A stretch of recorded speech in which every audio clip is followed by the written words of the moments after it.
दर्शकों, इस वीडियो में आप जानेंगे रति कामदेवी वशीकरण साधना।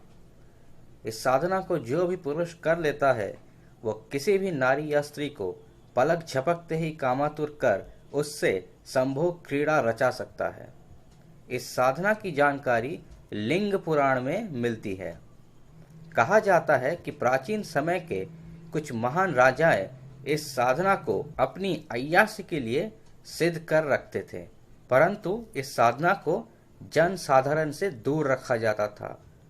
वर्तमान समय में इस साधना को कई अघोर साधुओं द्वारा प्रयोग किया जाता है, क्योंकि कुछ साधना ऐसी होती है जिसमें संभोग की आवश्यकता पड़ती है। इसके अलावा इसी साधना को कामाख्या पीठ के कुछ तांत्रिक द्वारा योनि साधना में सफलता प्राप्ति के लिए भी इस्तेमाल किया जाता है। इस साधना को मुख्यतः पुरुष ही करते हैं, पर यदि स्त्रियां चाहें तो वे भी इस साधना का लाभ उठा सकते हैं। दोस्तों, कुछ समय पूर्व एक प्रतिष्ठित साधु द्वारा औरतों को वश में करके उनसे संभोग करने की खबर अखबारों में आई थी और उसके बाद वे अभी कारागार में हैं। मैं उनका नाम तो नहीं लूंगा, पर आप शायद समझ चुके होंगे। ऐसा माना जाता है कि उन्होंने भी यही साधना सिद्ध कर रखी थी।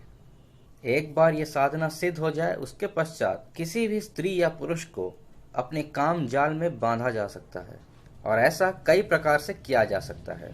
पहला विधि, किसी स्त्री के बदन पर काम वासना की इच्छा करते हुए यदि कोई पुरुष हाथ रख दे। दूसरा, जो आगे मंत्र बताया गया है उसको इच्छित स्त्री के पास जाकर मन ही मन उसकी तरफ निहारते हुए 7 बार जप करने से भी वो स्त्री उस पुरुष की तरफ ऐसे आकर्षित होती है जैसे लोहा चुंबक की तरफ। और इसमें ये जरूरी नहीं कि वह स्त्री या लड़की उस पुरुष को पहले से जानती हो। इसके अलावा किसी नारी का फोटो अपने सामने रखकर आगे दिए गए मंत्र को यदि 21 बार पढ़ें तो भी उस नारी के मन में अत्यधिक काम वासना जागृत होगी और इसके बाद यदि साधक उससे मिले तो वो लड़की उसके मोह जाल में पागल हो जाएगी। दोस्तों, यहाँ जो कुछ भी मैंने बताया पुरुष के बारे में, वो सभी चीजें स्त्रियां भी पुरुष को पाने के लिए कर सकती हैं। तो आइए जानते हैं इस साधना को करने की विधि। तो दोस्तों, इस साधना को किसी भी अमावस्या की रात्रि को करनी है और इसे करने का समय है रात्रि 10 बजे से लेकर के सुबह के 3 बजे तक। और इस साधना को पूरी खत्म करने में 1 या 2 घंटे लग सकते हैं। ये बाकी साधनाओं की तरह कठिन नहीं है, इसे बड़ी आसानी से सिद्ध कर सकते हैं और ये साधना उग्र भी नहीं है, इसलिए इसमें डरने वाली कोई बात नहीं है। तो सबसे पहले आपको एक नया पीले रंग का छोटा सा कपड़ा या रुमाल लेना है और उसके ऊपर दिखाए गए यंत्र को सिंदूर से बनानी है। यह यंत्र जो आप देख रहे हैं, इसे रति कामदेवी या रति कामिनी देवी का प्रतीक माना जाता है। यंत्र के नीचे की तरफ जो सांप की आकृति आप देख रहे हैं वो कुंडली शक्ति का प्रतीक है और यही सांप सेक्स एनर्जी या काम ऊर्जा को दर्शाता भी है। अब ये यंत्र बन जाने के बाद इसके ऊपर कुछ चमेली के फूल या गुलाब के फूल रख दें और उसके बाद लोबान की धूली दे या धूप दिखाएं। यदि लोबान नहीं है तो कोई अच्छी खुशबूदार इत्र या परफ्यूम अपने साधना कक्ष में छिड़क दे।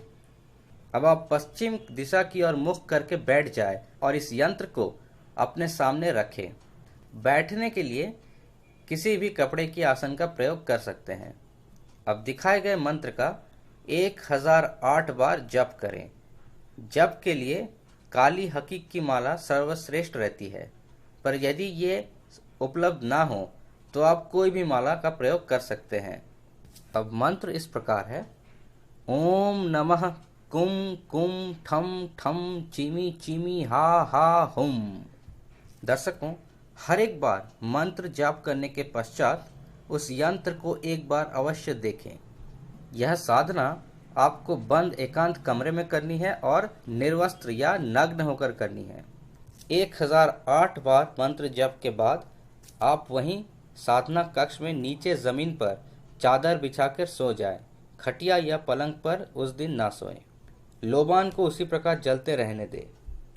अब ध्यान से सुनिएगा। यदि इस साधना के दौरान आपको कोई विचित्र मोहक कर देने वाली खुशबू या सुगंध आए तो आप उस पर ध्यान न दें, आप साधना में लीन रहें।